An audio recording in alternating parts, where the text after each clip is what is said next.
سلام دوستان، مرتضی هستم از کانال انگلیسی داریم و در این ویدیو قصد داریم درس سوم از کتاب 4000 واژه ضروری در زبان انگلیسی جلد دوم این کتاب رو با هم بررسی بکنیم. اولین کلمه هست arrow، به معنای تیر معنی میده که در تعریف نوشته an arrow is a thin straight stick shot from a bow، یعنی در واقع یک تیر یک چوبی هست که صاف و باریکه که شلیک میشه و پرتاب میشه از یک کمان.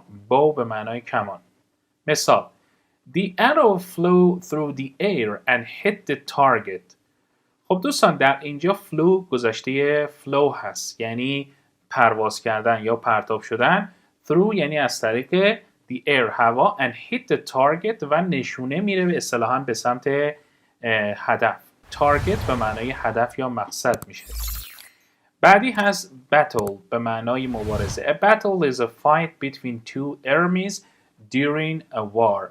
پس battle به معنی مبارزه‌ای که بین دو ارتش، army یعنی ارتش، two armies یعنی دو ارتش، during the war یعنی در طول جنگ رخ میده.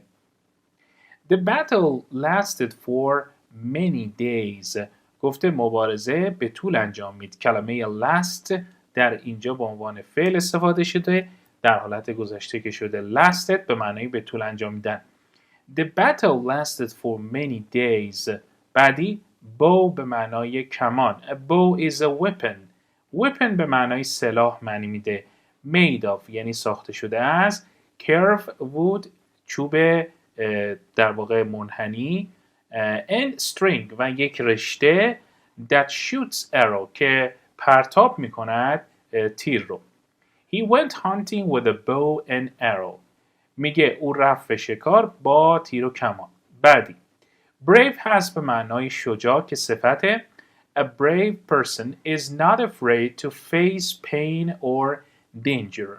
گفته یک شخص شجاع در واقع نمیترسه از روبرویی و یا به عبارتی روبرو شدن با درد یا خطر. The brave firefighter saved the girl from the burning building. گفته آتش نشان شجاع جون دختر رو نجات داد از ساختمان شعله‌ور. chief، دوستان کلمه chief به معنای رئیس معنی میده. A chief is the leader of a group of people. گفته که در واقع رهبر یک گروهی از افراد رو ما میگیم chief. مثال: The chief led the people through the mountains. گفته که رهبر هدایت کرد افراد رو از طریق کوه ها. بعدی disadvantage. disadvantage به معنای در واقع عدم امتیاز یا نقص معنی میده. A disadvantage is a situation that makes it hard to do something. گفته disadvantage به موقعیتی گفته میشه که این رو سخت میکنه انجام یک کاری رو.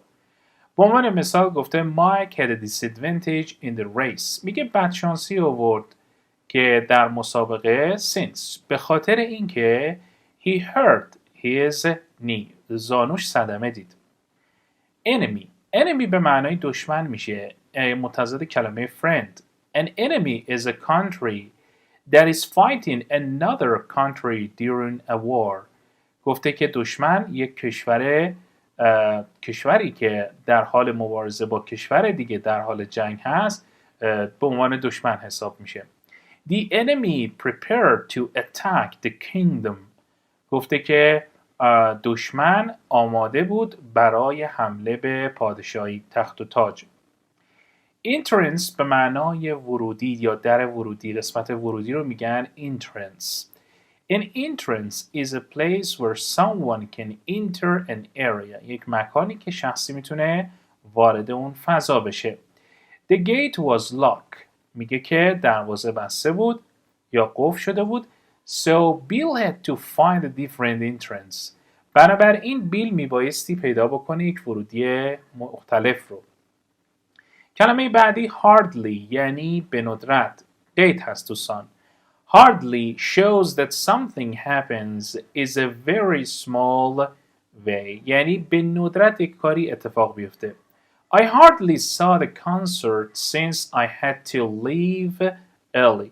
گفته من به ندرت در واقع کنسرت رو میدیدم از زمانی که I had to من میبایستی زود اونجا رو در واقع ترک کنم. intend به معنای قصد و نیت انجام کاری را داشتن که چون فعل هست.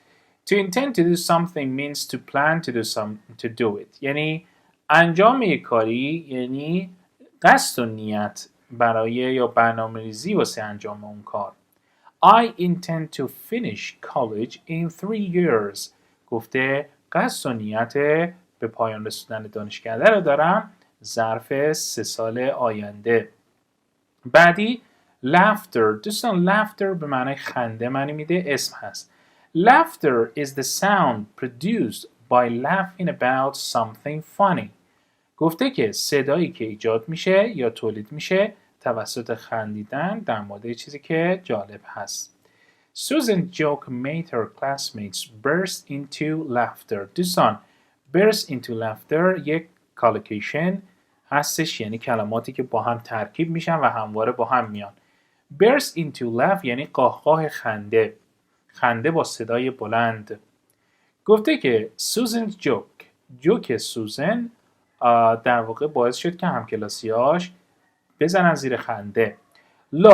log به معنای الوار معنی میده. A log is a thick piece of wood یعنی یه بخش در واقع ضخیم چوب that is cut from a tree که در واقع از یک درخت کات شده یعنی قطع شده جدا شده.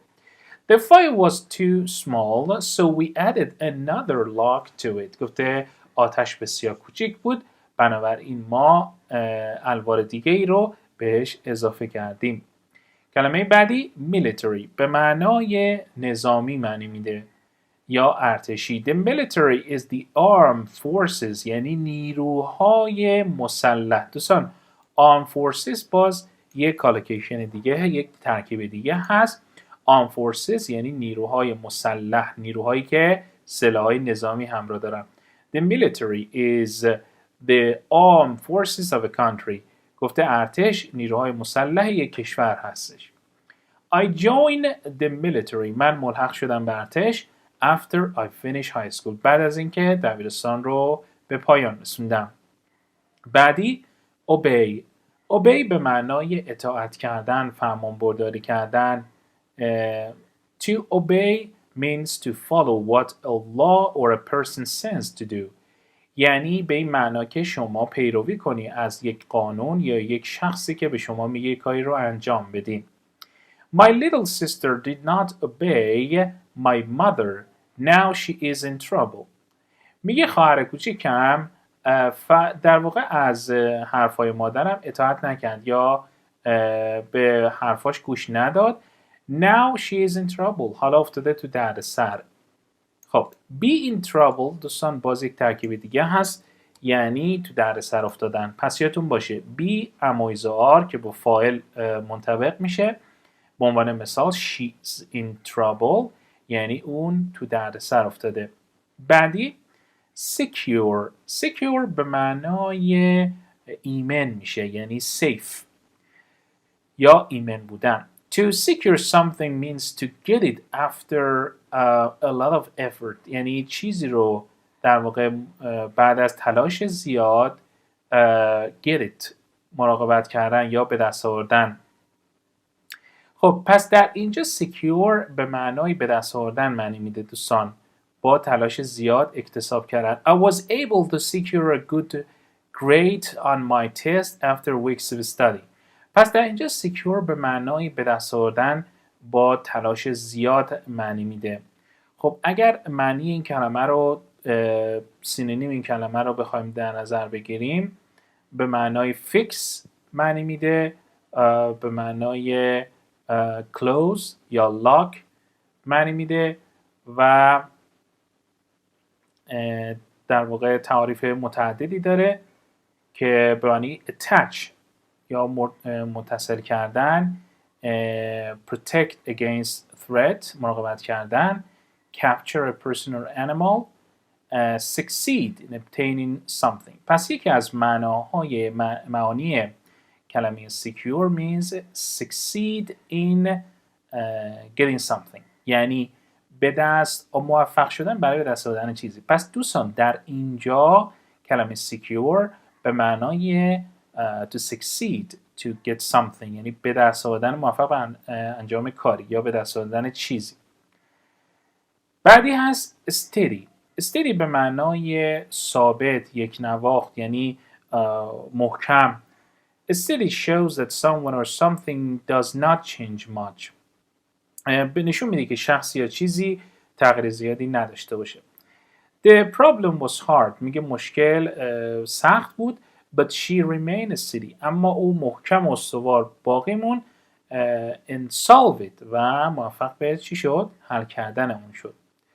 Trust به معنای اعتماد کردن.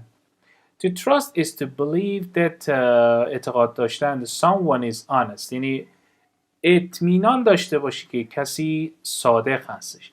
And will do what is right. و انجام خواهد داد آنچه که درسته. What is right یعنی آنچه که درست هست.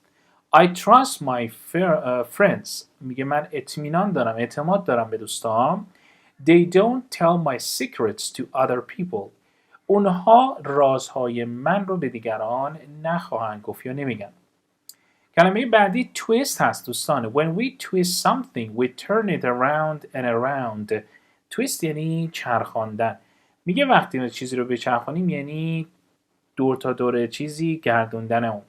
She twisted the spaghetti around her fork. میگه که او ماکارونی رو اطراف چنگالش چیکار کرد؟ چرخون.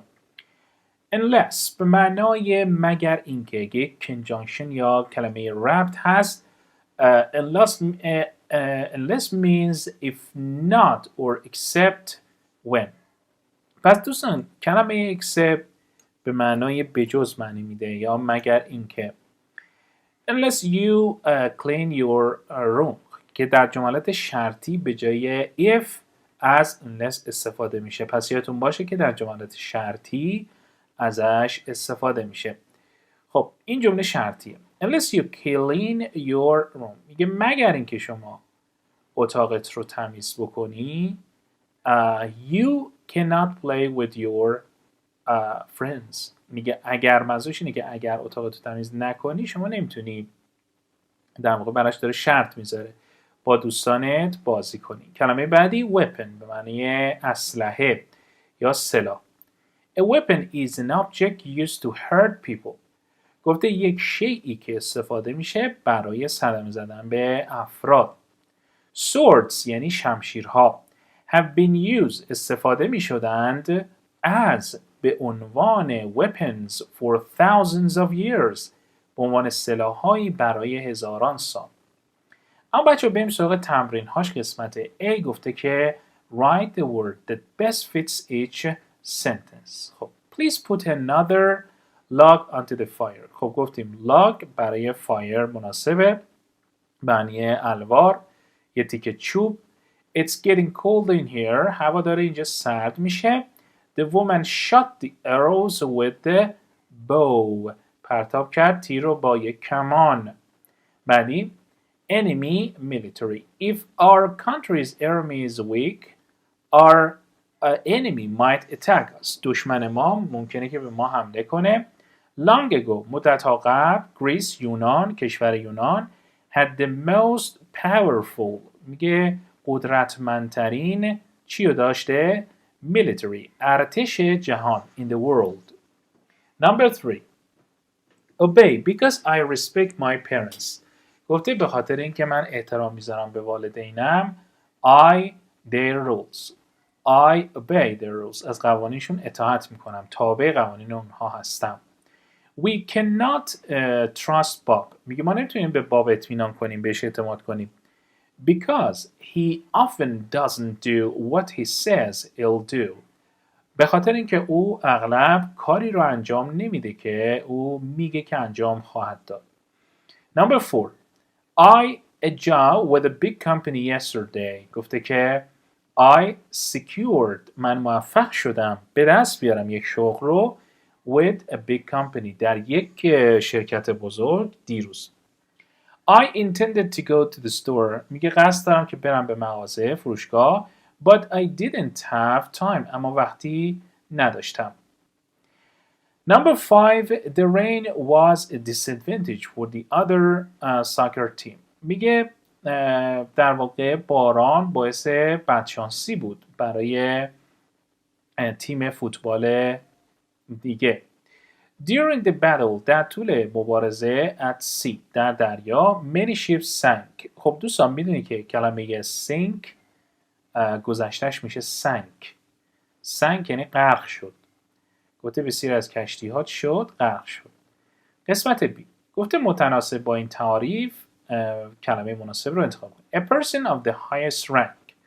خب کسی که در واقع بالاترین درجه رو داشته باشه بهش گفته میشه در واقع chief یعنی رئیس the leader. Done in a small or weak way it means hardly به ندرت. To wrap around itself or another things it means twist یعنی چرخاندن دور چیزی. wrap up به معنای در واقع پیچاندن میشه. To plan to do برنامه انجام کاری میشه intend قصد و نیت انجام کاری. بعدی space used to go into an area گفته یک فضایی که استفاده میشه برای رفتن به یک در واقع محوطه که میشه entrance یعنی ورودی. و بریم سراغ قسمت C که خب یک پازل هست که شما با توجه به اطلاعاتی که اینجا هست میبایستی انجامش بدیم. خب من قسمت های مهمش رو میگم. به عنوان مثال در اینجا که گفته سر کار Mr. Smith is the person with the highest rank خب گفتیم که میشه chief. یا مثلا long straight stick with the pointed end که میشود در واقع arrow. یا گیگل دوستان در اینجا به معنای قاقای خنده معنی میده. یادتون باشه که گفتیم قاقای خنده میتونیم مثلا این کلمه رو به جای گیگل استفاده کنیم که تو درس اومده بود. و if we don't stop اگر ما متوقف نشیم برای اینکه گاز بزنیم گس بنزین یا حالا گاز در واقع بزنیم به زودی the car will run out ماشین تمام خواهد شد. under control به جای چی میتونیم بذاریم؟ یا مثلا بعدی که میگه که not afraid to look under his bed for the monster the little bull was not afraid خب میتونیم کلمه brave رو بذاریم. خب his object یعنی مخالفت همون obey رو میتونیم برای چیز قرار بدیم یا رپ رو براش twist قرار بدیم یا برلی رو براش hardly قرار بدیم. بعد یا places to go in براش کلمه entrance رو قرار بدیم. اما بچه بریم سراغ مهمترین قسمتش یعنی reading the battle of Thermopylae اگر که اشتباه تلفظ نکرده باشم. خب این یک مبارزه‌ای که اینجا در یونان باستان اتفاق افتاده میخوایم بررسی کنیم. This is a true story میگه این داستان واقعی هست. True story پس یه ترکیبه یعنی بر اساس واقعیت. It happened long ago in Greece میگه اتفاق افتاد مدت‌ها قبل در کشور یونان. We must fight a Spartan chief told this smart army of brain men میگه اسپارتان اومد چی گفت؟ رئیس به ارتش کوچیک شجاعش که متشکل از مردانی شجاع بود خطاب کرد که گفت ما باید مبارزه کنیم. They were at a great disadvantage میگه اونها ضعف بزرگی داشتن. حالا این ضعفشون چی بود؟ There were only 300 of them میگه تنها 300 نفر ارتش داشتن. The Persian military had hundreds of thousands of men میگه ارتش ایران در واقع صدها هزار نفر رو داشت.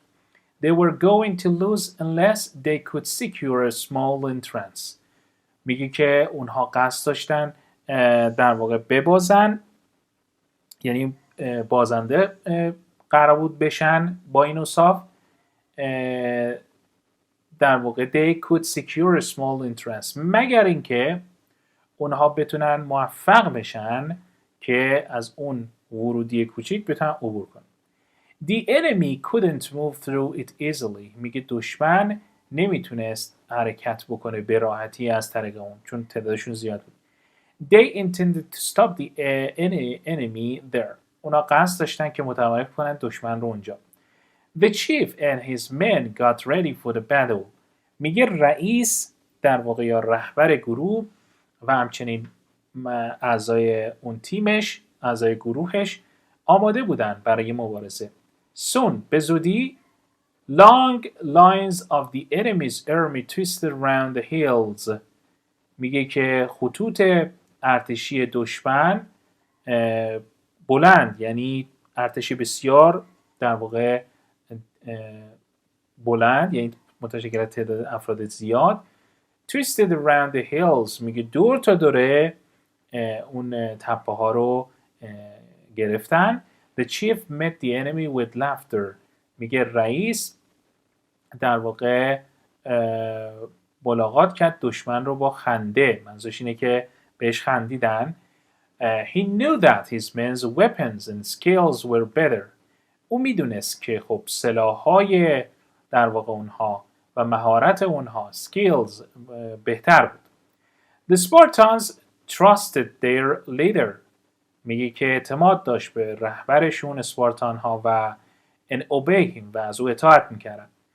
First, اول از همه the enemy soldiers shot arrows from their bows. اول از همه سربازان دشمن تیراندازی کردن، شروع به تیراندازی از کمانشون کردن.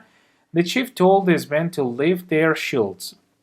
میگه که رئیس به اونها گفت که محافظاشون رو بالا نگه دارن. خب کلمه shield در اینجا دوستان a piece of wood or metal that soldiers carry to protect themselves، یعنی یک تیکه چوب یا اون فلزی که نگه می‌داشتن سربازا برای مراقبت از خودشون، همون در واقع سپر محافظ خودشون.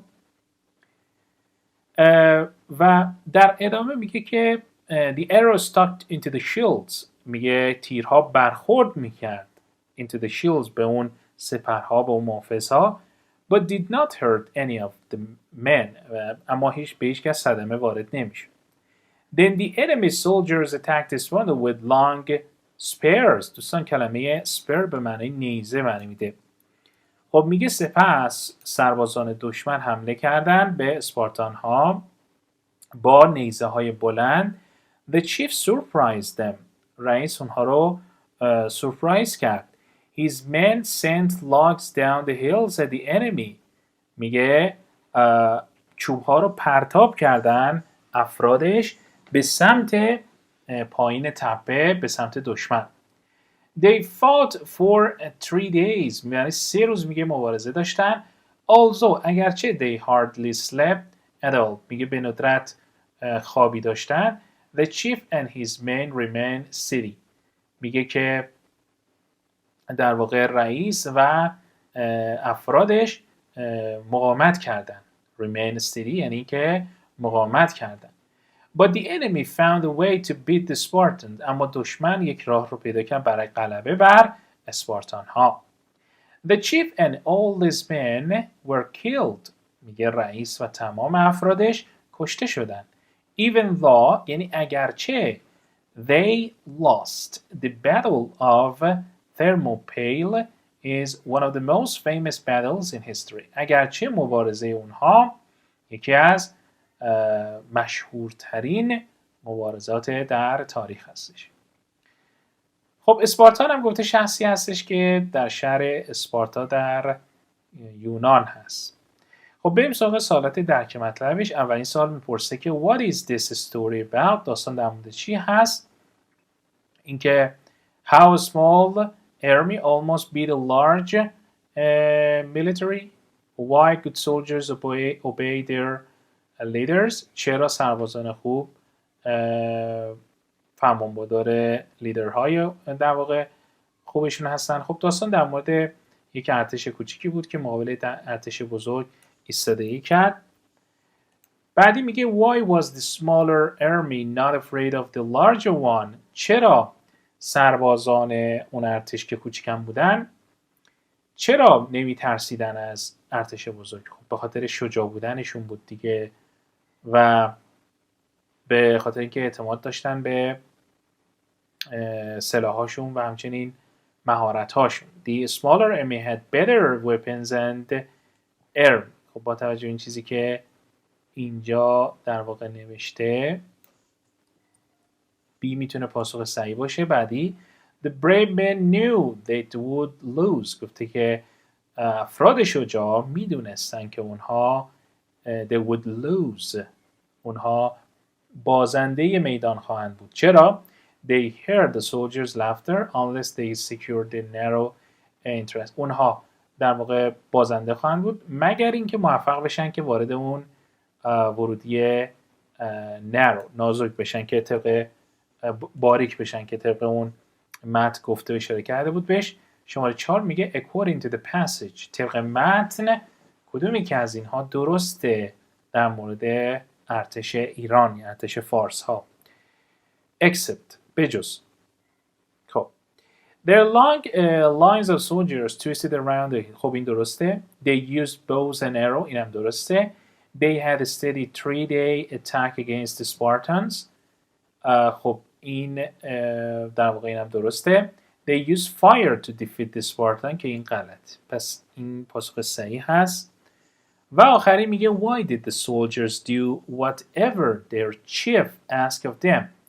چرا سربازان do whatever their chief انجام میدن هر آنچه که رئیسشون ازشون بخواد که در واقع یا درخواست بکنه که انجام بدن که طبق متن شما این رو بنویسید. خب دوستان به پایان این درس میرسیم.